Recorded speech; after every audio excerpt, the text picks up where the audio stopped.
e aquelas tentativas de pressão nos preços que a gente vinha observando no mercado nos últimos dias, mercado do boi, pressão sobre o preço da arroba, acabaram se concretizando. Pelo menos foi isso que constatou a Scott Consultoria naquele relatório diário que ela faz, levantamento diário dos preços nas principais praças, e em São Paulo essa queda está confirmada. A gente vai lá para a Scott Consultoria, onde está Iberville Neto, aqui com a gente já no vídeo. Seja bem-vindo, meu amigo. Obrigado mais uma vez pela sua participação conosco aqui no Notícias Agrícolas. Tava naquela tentativa de teste, né, Iberville? Os frigoríficos testavam, mas não concretizavam, mas agora é concreto, virou referência. Olá, Alexander. Olá a todos. É um prazer, Alexander. Os testes vinham muito tímidos e hoje realmente nós observamos um mercado mais pressionado, uma pressão mais generalizada. Então, os frigoríficos eles têm optado agora por testar esse mercado e testam mais do que os negócios ocorrem. Existem frigoríficos aí com testes de valores bem abaixo do que a gente está considerando referência, mas já dá para afirmar que realmente houve um ajuste negativo, sim. E essa referência em São Paulo foi de quanto? E isso em queda significa o quê, Iberville? Nossa referência em São Paulo, ela está em R$ 308,50 à vista, livre descontados do Fundo Rural, né? E quando a gente considera aí o preço a prazo para descontar, lá na outra ponta, né? Ele está em 315, foi uma queda de R$ 2,00. A gente estava em 317, com a referência a prazo para descontar, e foi para 315. Isso está acontecendo só em São Paulo ou outras praças também estão seguindo essa tendência? Alexander, hoje nós tivemos recuos em Goiás, em ambas as regiões, e em Mato Grosso, nas 4 praças que nós pesquisamos, além das 2 praças de São Paulo. Houve um ajuste positivo no Acre. Então, hoje o mercado realmente está com uma cara mais negativa.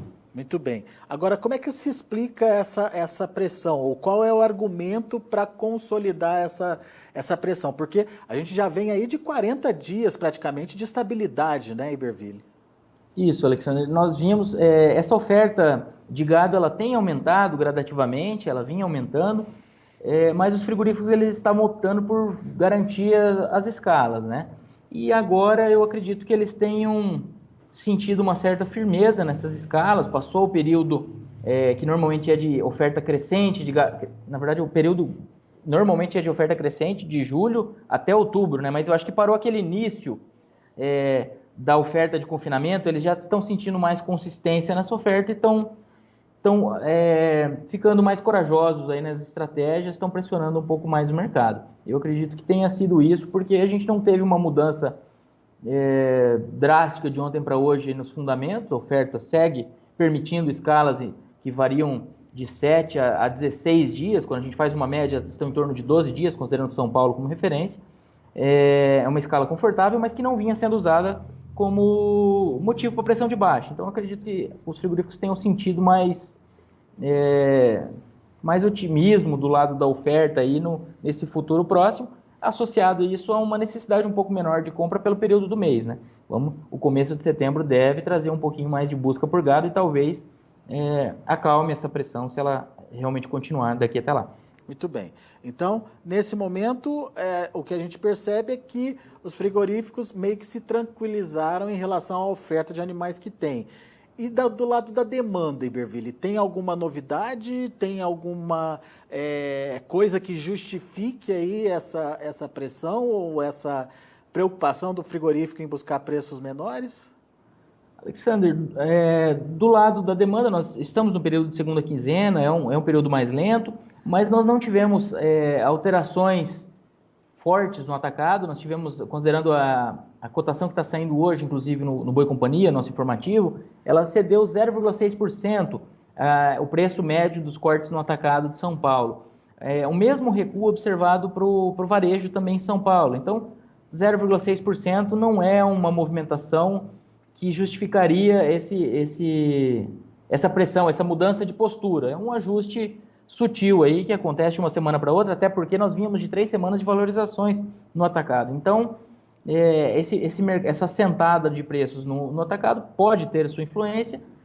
Paralelamente a isso, nós temos o cenário de exportações, que os dados disponíveis até o momento são muito positivos. Nós temos uma média diária nas 2 primeiras semanas de agosto, acima de 10 mil toneladas por dia, média diária, né, obviamente, mas acima de 10 mil toneladas, e isso se a gente jogar para 22 dias úteis em agosto, nós teríamos algo em torno de 220 mil toneladas, o que superaria em mais de 30% o recorde anterior de outubro de 2019. Então, o começo de agosto, nos números oficiais, ele tem sido muito positivo. É algo a ser acompanhado, se esse ritmo vai se manter e etc.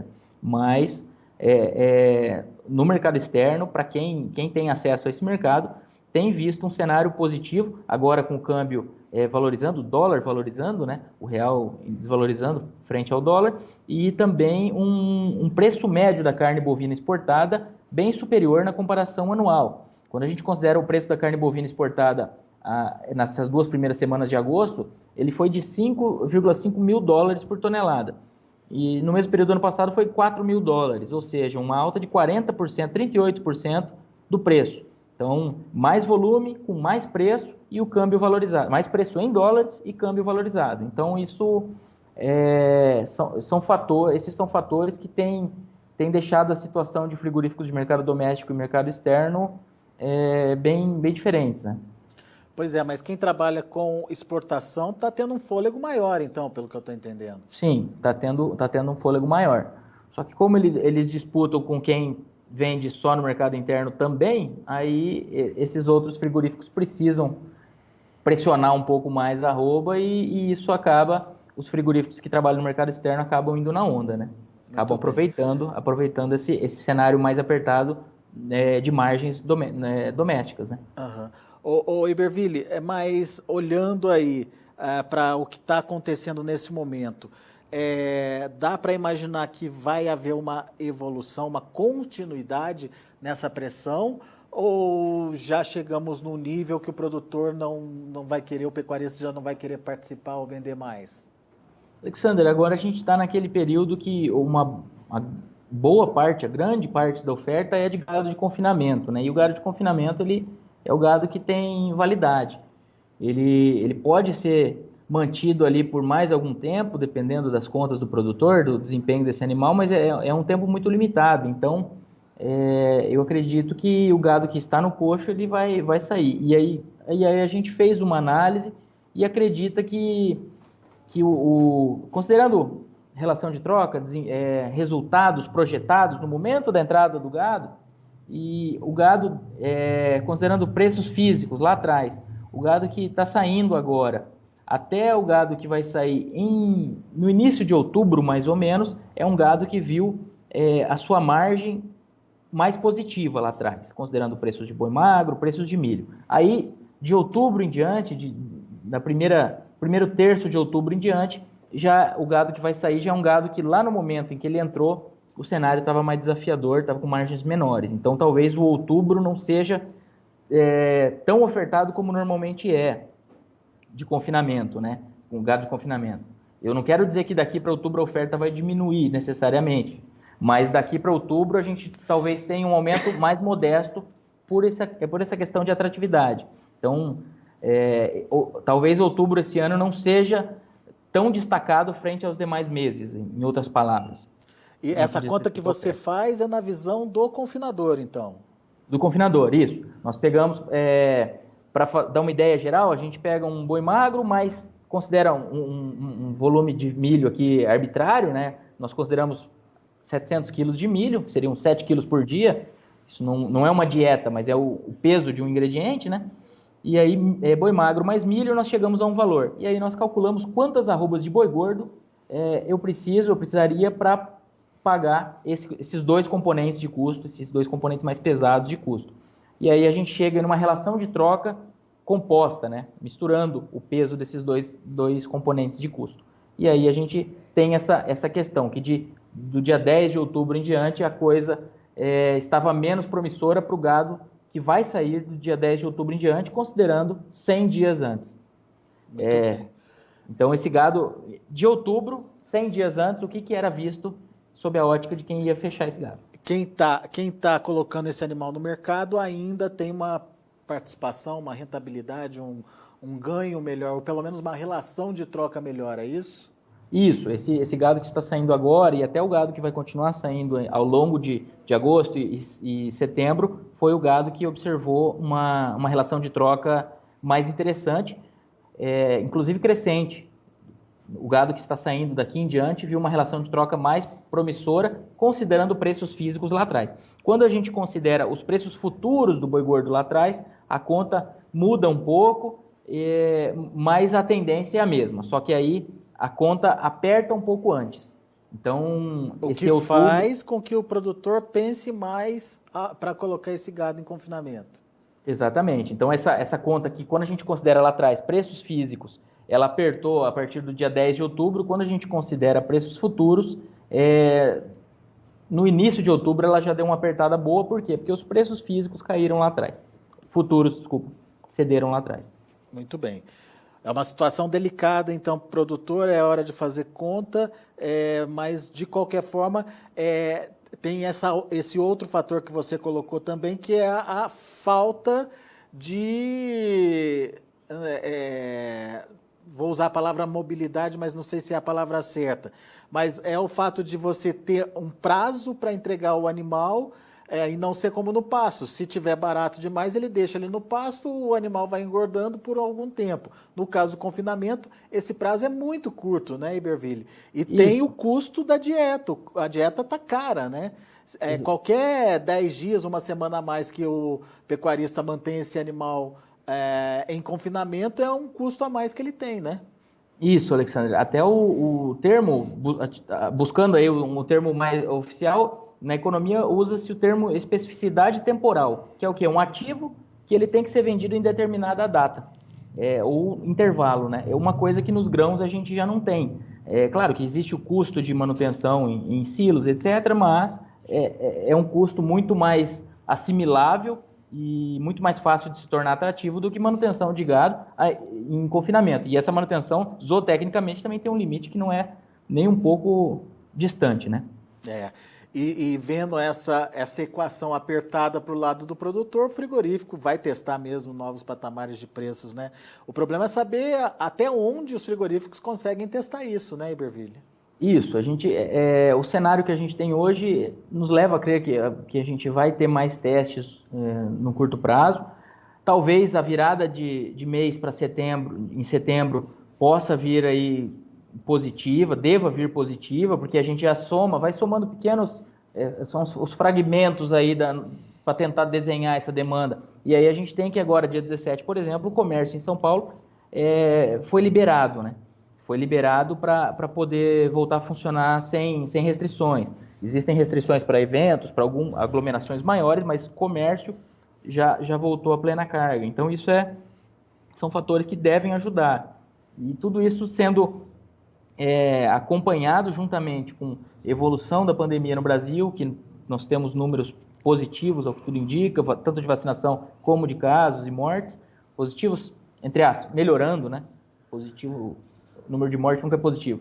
E a situação na China também, que lá, embora o número absoluto de casos seja muito pequeno, as medidas do país muitas vezes são drásticas de contenção, e isso pode também afetar um pouco os nossos embarques para lá. Mas é tudo algo a ser acompanhado. Aqui a gente não tem como prever muito essa evolução na ótica da pandemia. Né? Do lado da demanda externa, cuidado com a China, porque a China compra 50%, 60% da nossa carne, e qualquer problema com a demanda deles lá respinga forte aqui na gente. E do lado interno, a situação do mercado interno, da economia mesmo, como é que essa economia vai se desdobrar aí nos próximos meses e como isso vai chegar para o consumidor final, se ele vai gastar mais, vai gastar menos, se ele vai frequentar mais restaurantes, se ele vai comprar mais carne para fazer churrasco, enfim. Isso também é uma questão a se prestar atenção, principalmente daqui para frente, nas próximas semanas aí, quando a gente já começa a ter uma ideia melhor do que está acontecendo, tanto com a economia interna quanto com a economia externa. Muito bem. Iberville, eu agradeço muito a sua participação aqui com a gente no Notícias Agrícolas e te convido a voltar sempre. Afinal, é sempre bom te ouvir aí, sempre com informações muito pertinentes e pontuais aí para a pecuária brasileira. Volte sempre, meu amigo. Alexandre, é um prazer. Até mais, um abraço a todos. Grande abraço. Iberville Neto aqui com a gente, direto lá da Scott Consultoria. Vamos ver os preços, vamos ver como encerraram não, ainda em andamento as negociações lá na B3, vamos ver. Para agosto, mercado do boi na B3, R$ 312,55, está caindo 0,46%. Setembro, R$ 313,00, queda de 0,48%. Outubro, R$ 316,60, queda de 0,86%. Novembro, R$ 320,86, queda de 0,9%. O indicador CPEA acabou fechando hoje com uma queda significativa de 2,22% a R$ 312,20. São os números de hoje do mercado do boi. A gente fica por aqui. Na sequência tem clima e tempo para você. Continue com a gente. Se inscreva em nossas mídias sociais. No Facebook, Notícias Agrícolas. No Instagram, @Notícias Agrícolas. E em nosso Twitter, @Norteagri. E para não perder nenhum vídeo, não se esqueça de nos acompanhar no YouTube e na Twitch, Notícias Agrícolas Oficial.